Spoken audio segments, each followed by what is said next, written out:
Hello and welcome to my shop. This is Jim Dedman, Sawlogs Plastic Hubs. Hope you enjoyed today's video. We'll be doing something interesting, so hang around, let's have fun. I have a couple of these knives laying here, and there's some other stuff I'm going to show you about. The knives is one of them right here.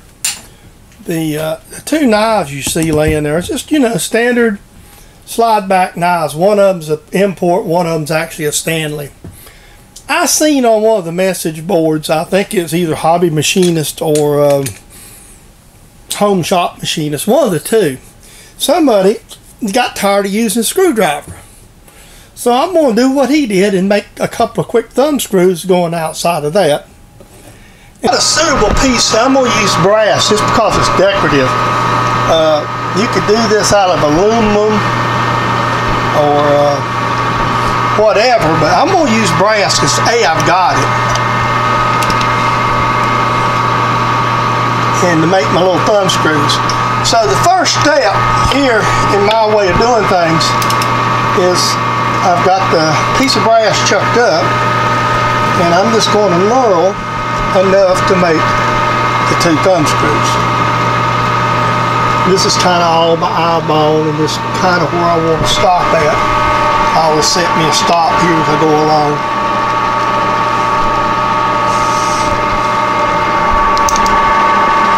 Pull the knurl.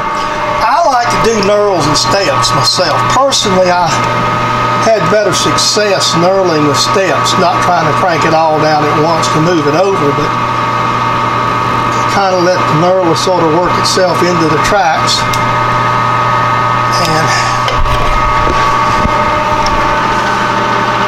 And they have all these fancy formulas, and I know that works out really good, but quite honestly I just do it all by eyeball. Most of the knurling that I do is for decorative reasons any darn way. You always have a little bit of a bad spot there on your stopping and your startings. So that will look good for me. So what we're going to do is just simple enough. That's the easiest. Get it off here so I won't make a scratch or mess coming off. You always have a little bit of an end piece, but that's why you try to make this a little longer, especially something like this where you're going to work on it. I'm pretty satisfied with that. So these particular piece of brass, I bought this brass off of Facebook Marketplace of a gentleman who is selling a lot of it. Basically what it is, it must be comes out of a shop somewhere,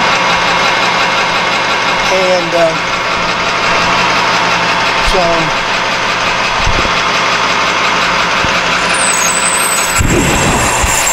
put my pen on it. Excuse me just a second. I'll do all this with brush, I think.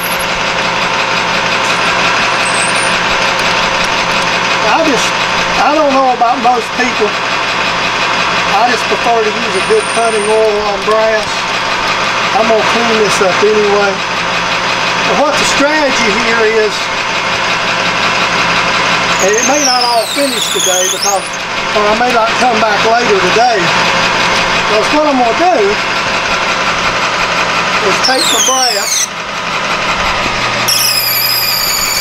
and drill out my screws and thread it, face it off and cut it off and pair it.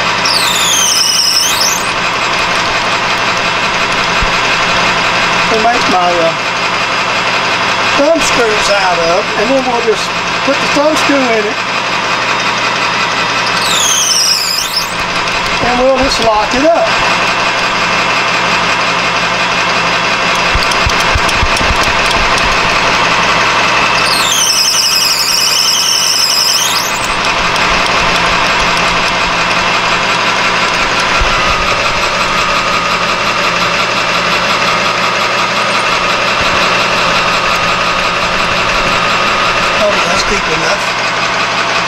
In my shop and me, anytime I go under the 1/4 inch mark, I take power tapping out of the equation. I just don't feel comfortable with it. It's too fraught with danger. Mistakes can get made. Taps can break. Just generally spoil your day. So I just, don't like taking the risk. So I just got my little hand tap, my handle here. I can feel it, control it, kind of a little safer. And if I need to, it's just a lot safer. It's a lot easier to manage my tap and all. I just don't want to ruin my day. I just, a broke tap, and it's just something that can just ruin your day in a hurry.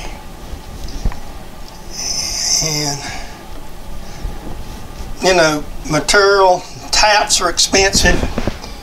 I broke a metric tap the other day when I was working on tool holders, and it was a pain in the tail to get out. I eventually took the tap itself, the broken tap end, cut it off, and literally took my hydraulic press and pressed the broken tap pieces out. That's how I ended up getting it out. I couldn't get it out no other way, and then re-tap the hole with another tap. I'm gonna have to get I'm gonna have to get another one of that metric size tap. This time I'm gonna ask them if they got them over at Quality next time I'm over there, and I'll get one or two. I'm not against ordering them, but when you ordering something like a tap, unless you're getting a lot of them, the shipping just eats you alive. And I could probably call. More than likely, that's a pretty easy item to get. So this is deep enough in there. I ain't worried about being crooked. I just wanted to make sure it's good. But it's easy enough item to pick up at Fast Neil or Quality Fasteners. I just prefer Quality Fasteners. They're just a little more. Fast Neil, it just depends on your counter person, and that's probably the truth. And there's a couple things that they've done that I thought was really good, and there's a couple of things they've done that I'm just not impressed with. So it's kind of a mixed bag with me. I just broke the corner. You might have noticed, excuse this a second, you might have noticed I didn't face this. This particular piece was already machined when I bought it. So it's just easier, save a little time and energy. And we're just going to run in here and set our thumb screw width. I'm going to go ahead and go down to low speed. I could probably do this a hair bit faster, but quite honestly, I don't see the need in it.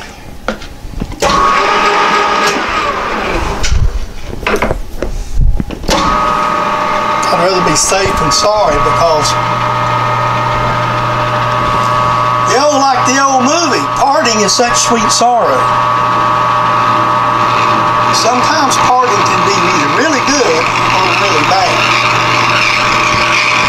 I've got a lot of stick out on this material. All I need is a little thumb screw, so there's going to be more waste to this than actual.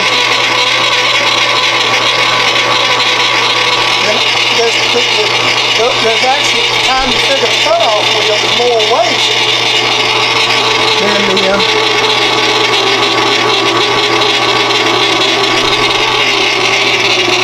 I'm going to redo this. I'm not satisfied with my cutoff system. And part of the problem, I think, is just that I got some new blades ordered, and I'm going to rebuild them. I had one before that was really, really good.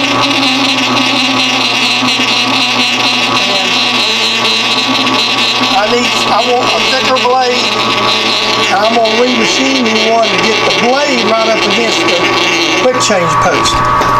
That'll take some of that noise out of it. You just basically got a lot of flex going on right there. And that went all the way to the bottom, didn't it? Now let me cut the camera off and go get it. Okay, now you might have noticed I just picked the part up, and I will tell you the truth. I cleaned it, left the burr on it, and just went ahead and I Loctited it. The reason being is we're going to put it back in the lathe and face this screw head off.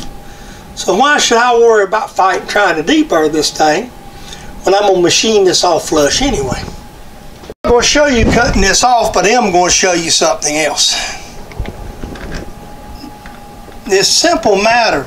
You're making stuff like this, and it doesn't have to be, I'm going to use the word super precise. You just want it to look consistent. So what I'm doing is I just take the original, use that to line my screws up, because again, it doesn't have to be perfect, it just has to be consistent. Okay, now what I will do is when I start it up, I will take my deburr tool and run in there and take this burr out. But the bar on the other end will be there because I Loctite to it. I don't know how much you can see with this angle, but the bar is still on here from parting. And this is my vise that I have, the little, that I made the aluminum jaws for a while back. And this is just inexpensive. I picked this vise up at an estate auction for like $25, $30. It's not a real name brand Wilton or anything like that. It's probably just a Chinese vise. But it has been so handy for me here in the shop for what I'm doing with it. So I'm just going to tighten this up really tight up against that brass. Just let it burn all, just lock up. Once that sets up, then when we machine these heads off, we got a couple more steps to go. I heard the word saying that you have to make tools to do a job. Well, we just have to right now. I got to go back, and I forgot where I put my oh, I know what it was now. Excuse me. Right now. What I've discovered is I don't have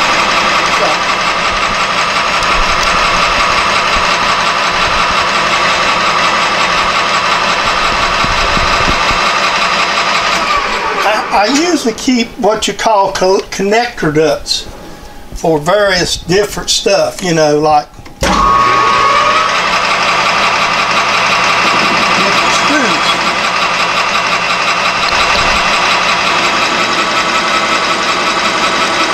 And so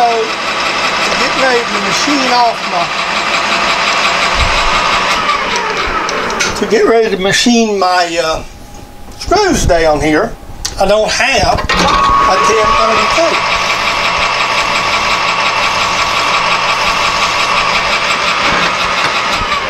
So we're just going to take the lathe real quick here and make one. Basically, I just show you I got it. Just went out to the scrap pile and found me a little piece of cold roll of some sort. And I'm just going to drill it and tap it out 1032. Okay, I'm just going to show this. It's not like trying to beat a dead horse, but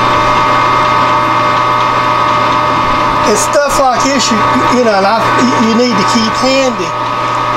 And while I'm cutting this off, I'm going to explain something here right quick. That's a little rough, but let me hit that. I don't really care if they got perfect surface finish, but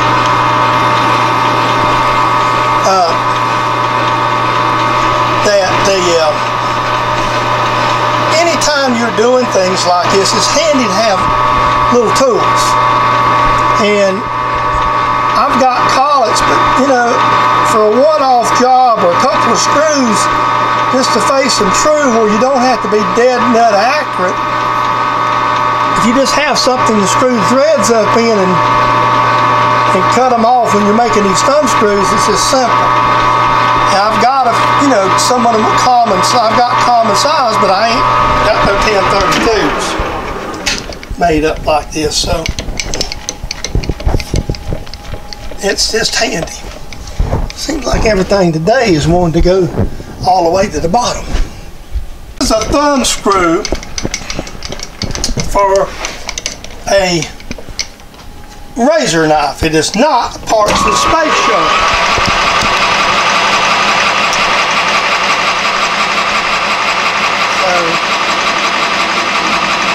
things I meant to say a while ago, and while I'm doing this, and I'm taking light cuts. I ain't got a lot to hold on to. I've been doing this for a little while, for little projects around here, and I will tell you, I do have some set screws, and somebody probably thinks, well, why didn't I just use a set screw and screw it closed? Well, it's really hard to get it perfect. The other thing about it, if you are going to use a set screw and face it off like I'm doing, the set screws are just a little bit harder. Now we just come out to the edge of the brass and pull that right to the edge. Now I got a neat looking little thumb screw. And I got to cut it to length, which is the next thing to do. See right there? It's nice and neat. All I'm going to do is go over to the vise and clamp this up and unscrew it. Next step is to see how much is hanging out. These knives may be varied, so I rethreaded this one where it would go all the way through. So it looked like I got about 4 threads here. That's going to be a little close to try to solve. We're going to have to sand this one.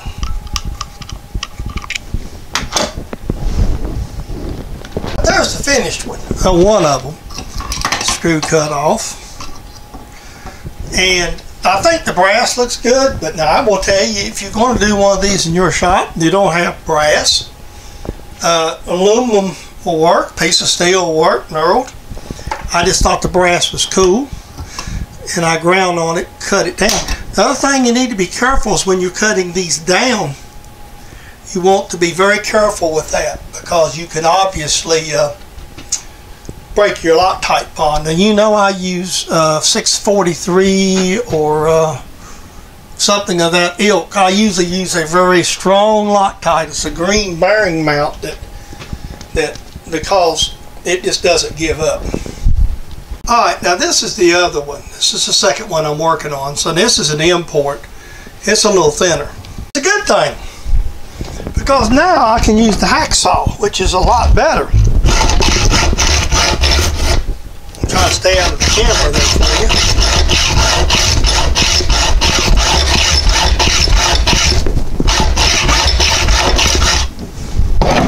Now all I got to do now is run over there and knock this off, and I'm done. There we go. We have 2 modified knives. This is handy, as you can see, and that way when you need to change a blade, you just go grab your tool, get your little screw. That's some 1032 screws. It's a simple thing to do, as I demonstrated here in the shop. It's a nice little quick project that you can do on, on a day you just need to get something out the shop and do a little work. And it's something that makes life handy for you at home. You need to change a blade, you don't have to have a screwdriver. Just take your thumb screw, back it off.